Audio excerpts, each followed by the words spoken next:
Olá, no programa desta semana vamos falar sobre as diferentes linhas pedagógicas que norteiam os ensinos infantil, fundamental e médio no país. Não saia daí, o Escola Viva desta semana já está no ar.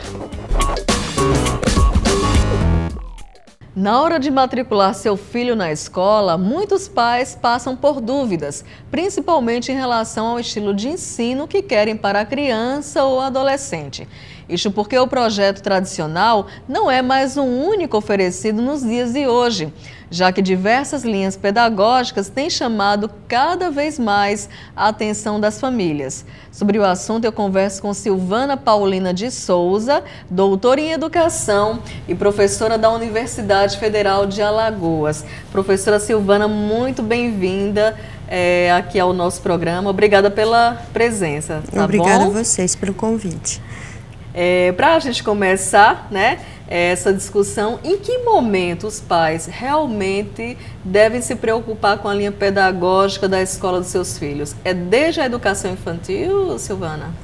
Sim, desde a educação infantil. Porém,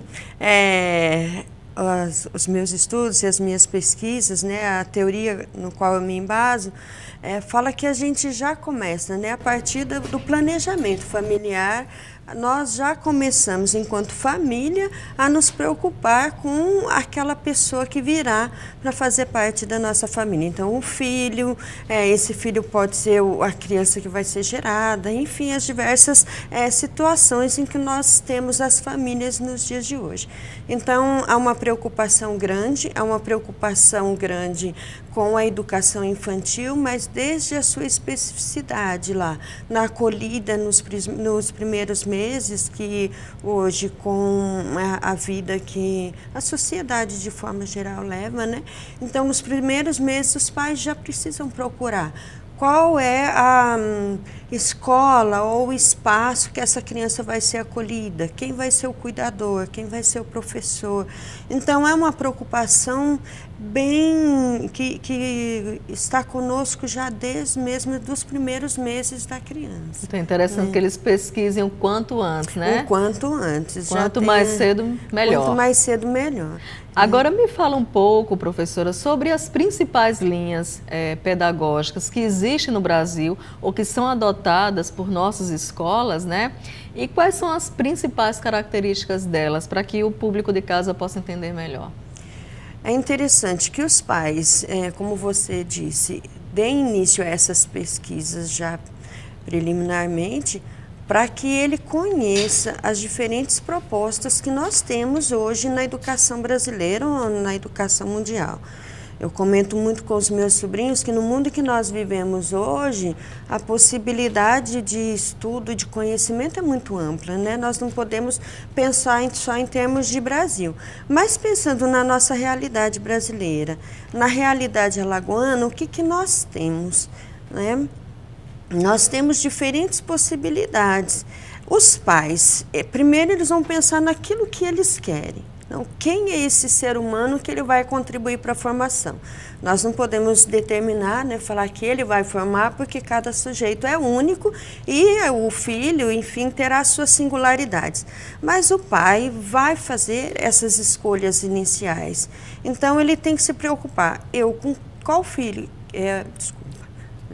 Esse filho, essa pessoa com quem eu vou contribuir com a sua formação. Ou seja, quem que eu desejo que ele seja? Tem que ter uma relação também com a educação da família, com os princípios, valores, Então, o pai tem que levar em consideração isso também, Eu costumo conversar com meus alunos na faculdade da seguinte forma. Eu falo, a primeira pergunta que você tem que fazer é que ser humano que você quer ajudar a formar.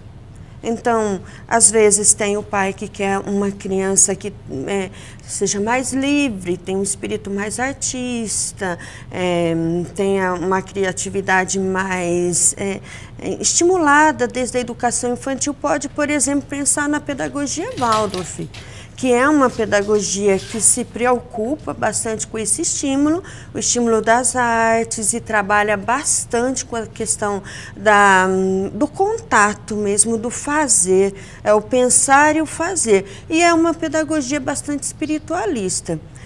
Nós temos também a pedagogia Montessori, que vai pensar nessas questões também, e é uma metodologia interessante, que tanto da Waldorfer quanto a Montessori são metodologias. Então, eles têm um pensamento que vai nortear a educação da criança, mas também ela vem acompanhada de indicações do que fazer com aquela criança, o que orientar e como orientar aquela criança. E a pedagogia Montessori, por exemplo, ela é interessante que ela nasce já de um pensamento singular.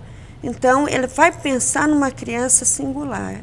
Cada um tem a sua especificidade, tem o seu comportamento. Então, a partir daí, como que eu vou fazer essa orientação?